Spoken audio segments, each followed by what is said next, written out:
오늘 이 본문은요, 예수님이 탄생이 예고되는 본문입니다. 그러면 우리가 이 본문을 대할 때마다 아주 긴장감 있게 대하고 아주 중요하게 읽고 생각해 보아야 될 본문 아니겠습니까? 왜요?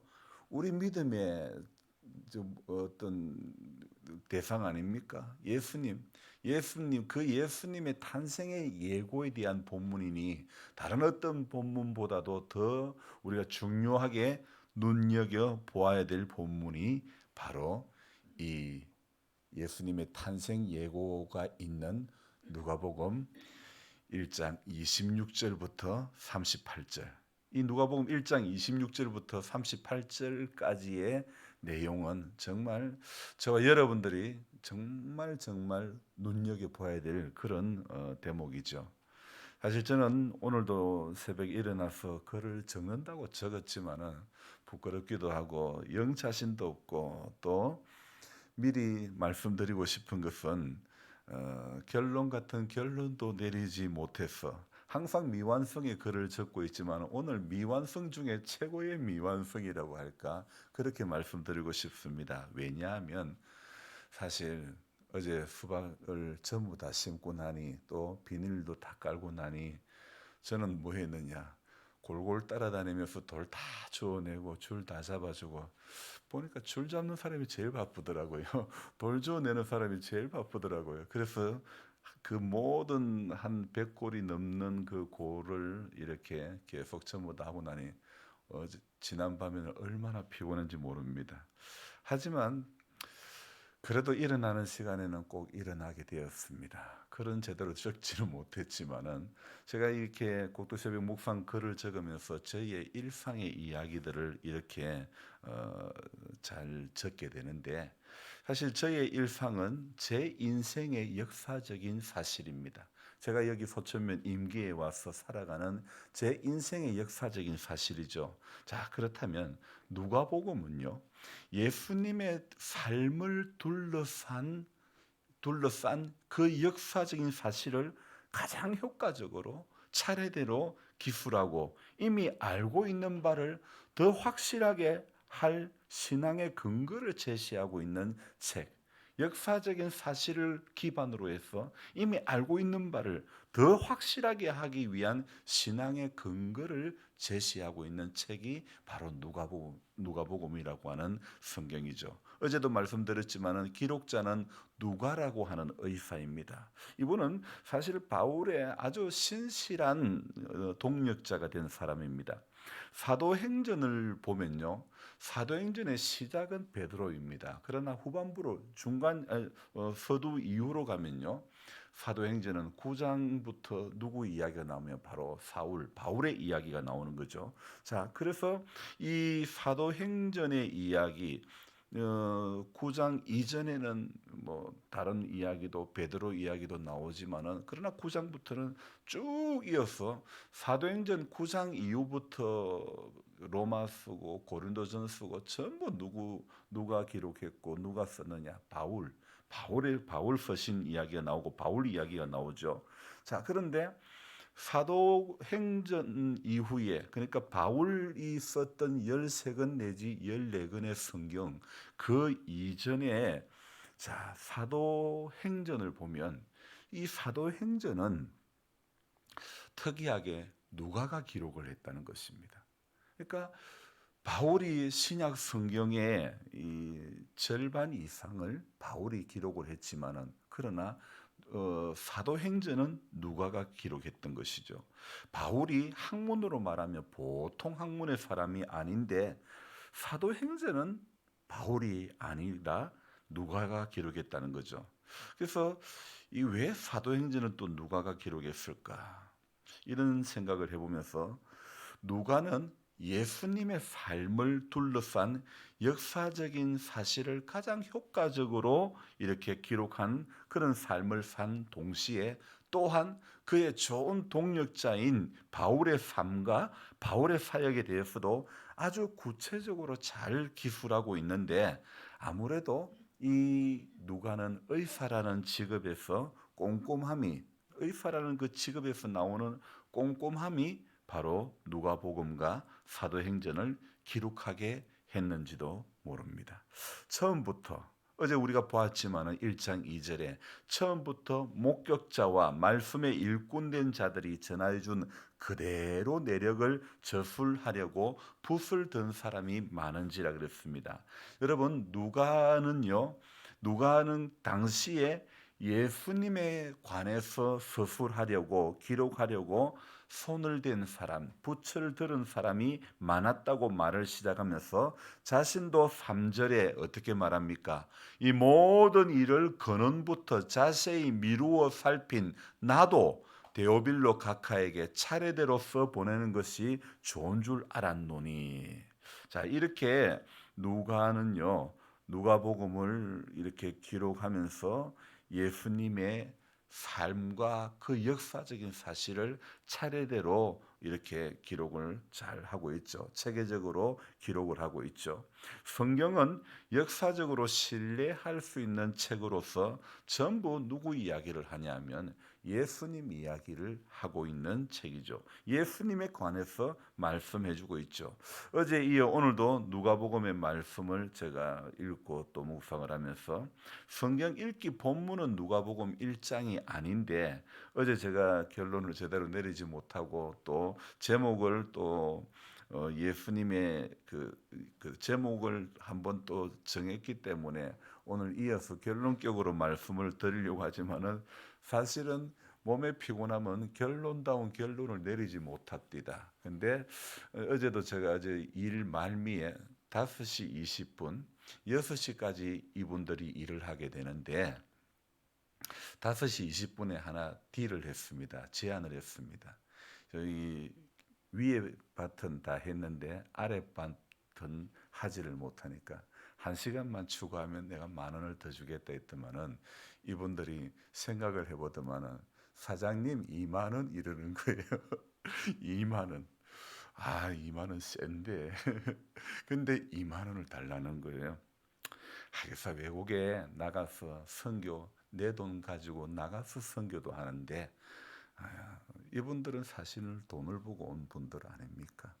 하루에 일당을 이제 추가로 하는 시간에 거의 1시간을 7시까지 하게 됐는데 저 같아도 그 피곤한 몸에 1시간에 10,000원 더 받고는 안 하고 싶어요. 사실. 왜냐하면 마지막에 일하면서 거기 저랑 비슷한 분에게 언니 피곤해, 언니 힘들어.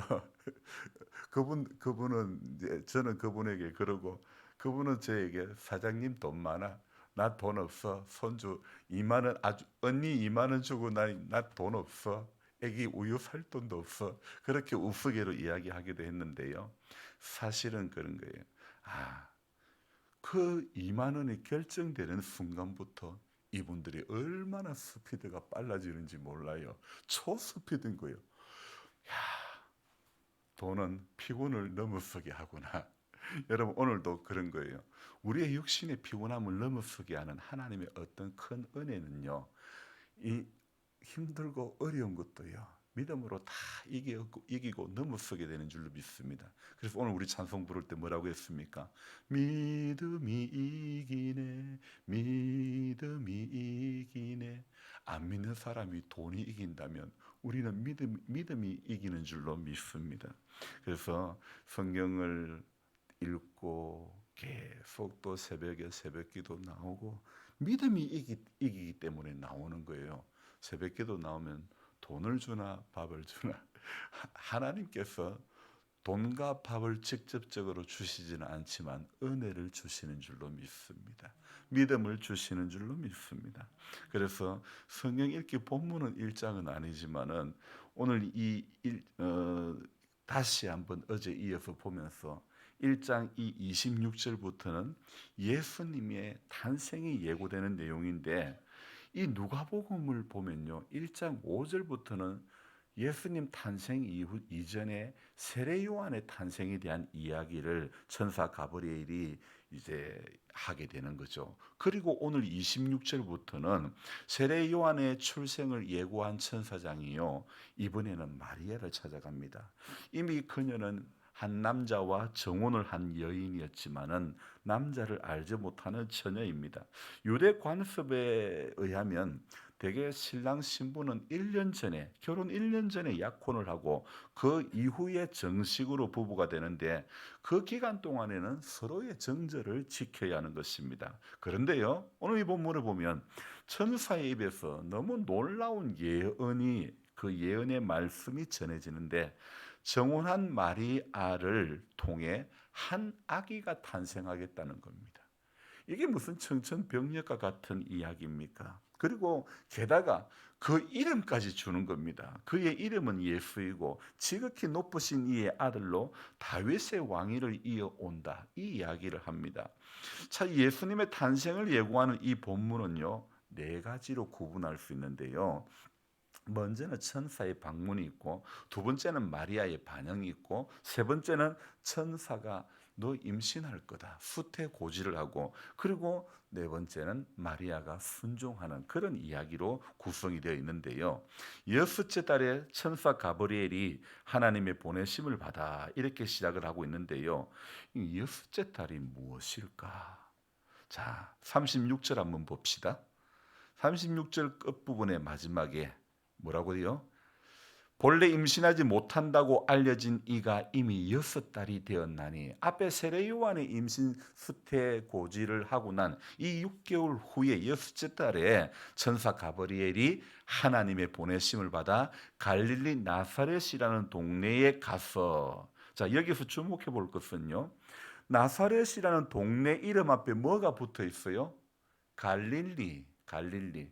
자, 여러분, 이 갈릴리라는 말이 붙어 있는데 나사렛이라는 동네 앞에 갈릴리라고 하는 또 별명 같은 지명이 붙어 있는데, 쉽게 말하면요, 나사렛, 그냥 나사렛이라고 해도 되는데 갈릴리 나사렛이라고 되어 있죠. 쉽게 말하면 이 깡촌이라는 겁니다. 아주 그만큼 시골이라는 겁니다. 요한복음에 보면 나다나엘이 이렇게 이야기합니다. 나사렛에서 무슨 선한 것이 나겠느냐?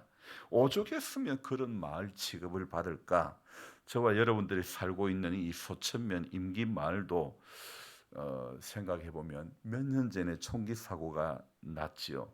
그래서 저 소천 임기 산다 그러면 임기가 어떤 동네인지는 모르고 하는 말이 그 총기 사고 난 동네지, 이런 이야기를 하는 겁니다. 사실 참 임기 숲터말 참 좋은 이름은 사라지고 엽총을 쏴서 면사무소 직원이 2명이나 죽게 된 이 총기 사고가 일어나는 동네라는 그런 안 좋은 인식이 붙은 동네가 되어버렸죠. 나사렛도 마찬가지입니다. 그 동네에서 무슨 선한 것이 나겠느냐? 아주 깔봄 취급을 당하는 그런 동네가 바로 나사렛이라는 동네입니다. 그래도요, 오늘 새벽에 제가 생각해 보면 감사한 것은 성경 속의 갈릴리 나사렛은 이미 과거의 동네 취급받지 못한 마을로 굳어진 마을이지만은, 동네이지만은, 우리 마을은 이미 어려운 안 좋은 사건이 있었지만은, 그러나 우리가 또 만들어가는 희망이 있다는 것입니다.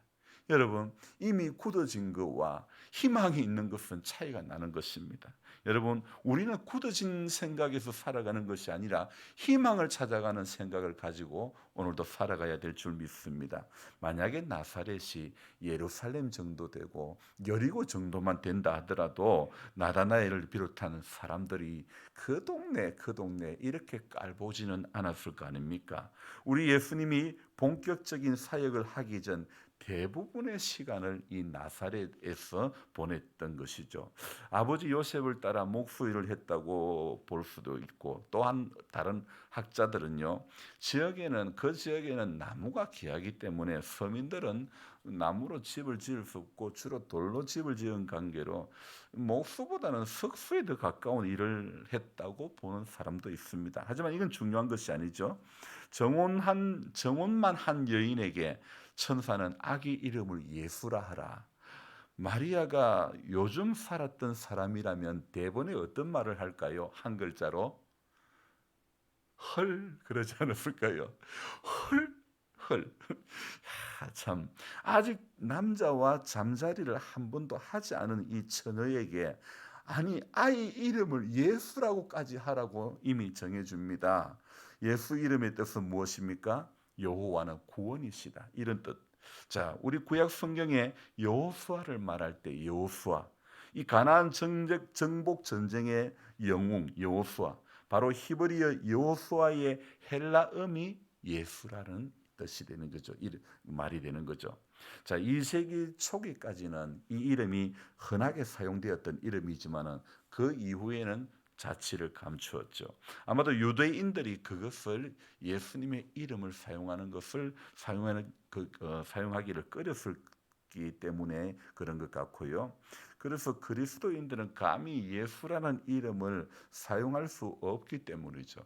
제 손자도 베델이라고 지었는데요. 물론 지들이 지었지 저는 뭐 그 이름을 짓는 일에 관여할 수가 감이 없습니다. 요즘은 뭐 예전에야 부모님이 관여하지만 지금은 다 자기들이 정합니다. 그런데 우리 믿음의 사람들, 우리 신앙을 가진 사람들의 자녀손들의 이름이 뭐 한이, 예언이, 주원이 다 많고 베델이, 요셉이 다 많지만은 예수라고 이름 짓는 사람들은 없지 않습니까? 그와 마찬가지입니다. 자, 오늘 신약이 오면 성경의 저자들은 그 예수님을 나사렛 예수, 다윗의 자손 예수라는 문구를 종종 사용하는데 그 당시 많았던 여호수아, 이 예수라는 이름을 가진 다른 사람과 구별하기 위함이라는 거죠. 유대 땅에 많은 여인이 살았을 것입니다. 그런데 그 많은 여인들 가운데 유독 지금 마리아가 선택이 되는 거죠. 물론 이것은요, 오래전부터 하나님의 택하심이라는 거죠. 그 단서를 우리는 성경 본문에서 찾을 수 있습니다. 갈릴리 나사렛, 처녀, 그리고 다윗의 자손이라는 말. 그 이 용어들은요, 이 세상에 오실 메시아에 대한 구약의 예언과 그 조건이 딱 들어맞는 것입니다. 메시아는 다윗의 혈통으로 오실 것이고 동정녀에게서 탄생이 된다는 예고의 그 조건을 충족하고 있죠. 그래서 누가복음 1장에 나오는 사가라, 엘리사벳 이 가정과 그리고 요셉과 마리아의 가정, 이 1장에 나오는 두 가정의 임신이 되는 이 과정을 볼 때에 이 두 가정에 공통점이 있고 차이점이 있는 거예요. 공통점은 두 가정 다 하나님의 부르심이 있고 택하심이 있다는 것. 그리고 또 그것에 따라 엘리사벳의 가정에서는 세례 요한이 탄생된 것이고 마리아의 가정에서 이 요셉의 가정에서는 예수님이 탄생되어 있죠. 자, 차이점도 있습니다. 엘리사벳의 가정에서는 아기가 없으니까 불임 가정에서 오랫동안 기도합니다. 그래서 그 기도하는 이 불임 가정에 하나님께서는 이 아기를 주신 것이고 또 하지만 마리아 이 요셉 가정에서는 임신을 위해서 기도해 본 적이 한 번도 없습니다. 왜냐하면 정원만 했기 때문에.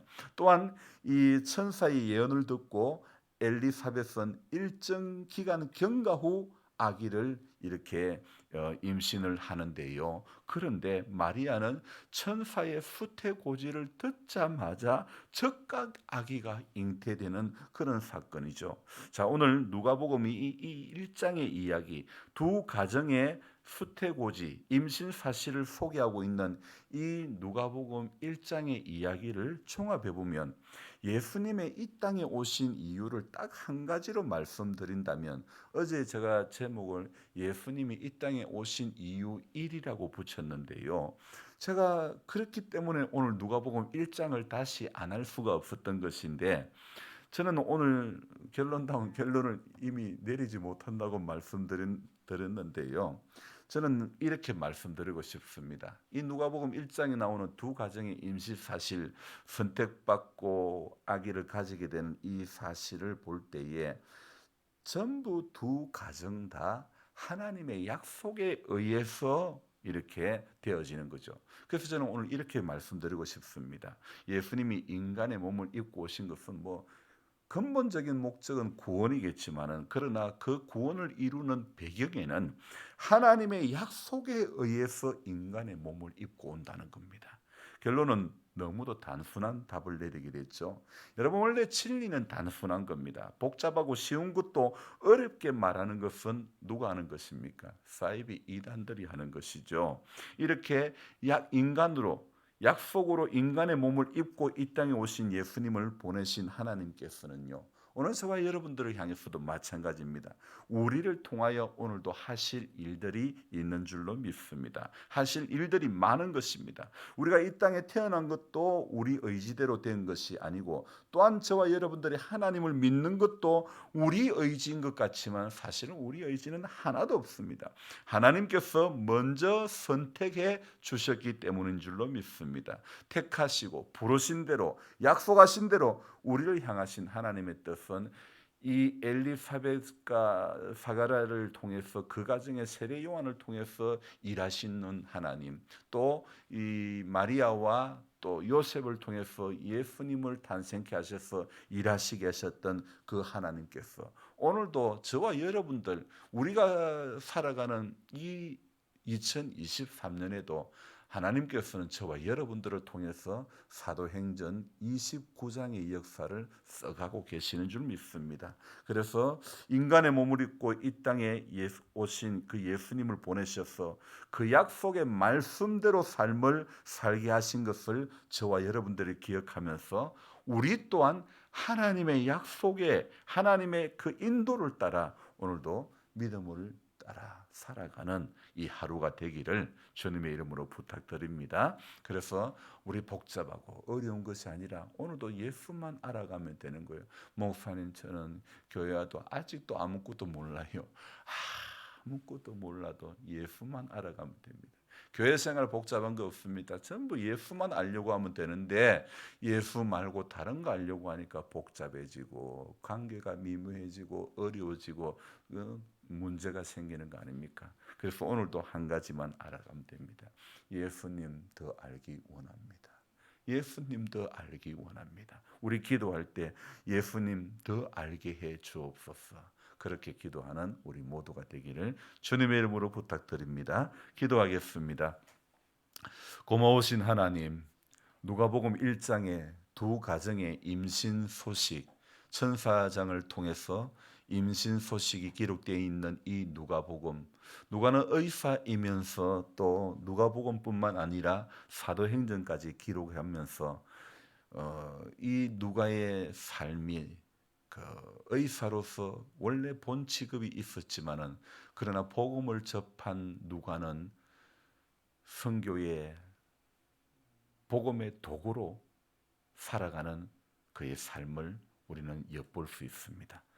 누구보다도 신약 성경에 많은 정말 기록을 분량을 담당했던 바울에 대한 기록과 우리 믿음의 근본 예수님에 대한 그 역사적인 사실을 누구보다도 더 상세하게 기록하고 있는 이 누가의 복음을 보면서 우리는 이 모든 것이 하나님의 약속대로 되어지는 것임을 알고, 하나님, 오늘도 약속하신 하나님께서는 우리 가운데서도 이루어 가신다는 사실을 기억하면서 하나님 앞에 이 하루도 주님 앞에 우리 믿음을 따라 살아가는 하루가 되게 해 주시옵소서.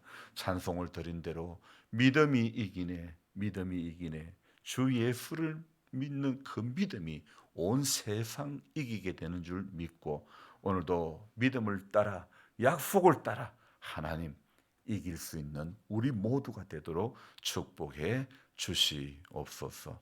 연로하신 성도님들이 이 믿음의 자리에서 한 분이라도 낙오되지 않게 해주시고, 또한 마을에 하나님을 알지 못하는 사람들에게 이 복음의 소식을 전해주며 또 우리의 삶을 통해서 하나님 그렇게 비춰지고 그리스도의 흔적을 남길 수 있는 우리 모두가 되도록 주님 도와 주시옵소서. 감사를 드리며 예수님의 이름으로 기도드립니다. 아멘. 간절한 마음으로 주여 부르고 기도합니다. 주여, 주여, 주여. 하나님 아버지, 고맙고 감사합니다. 시작하는 첫 시간에 하나님 앞에 예배자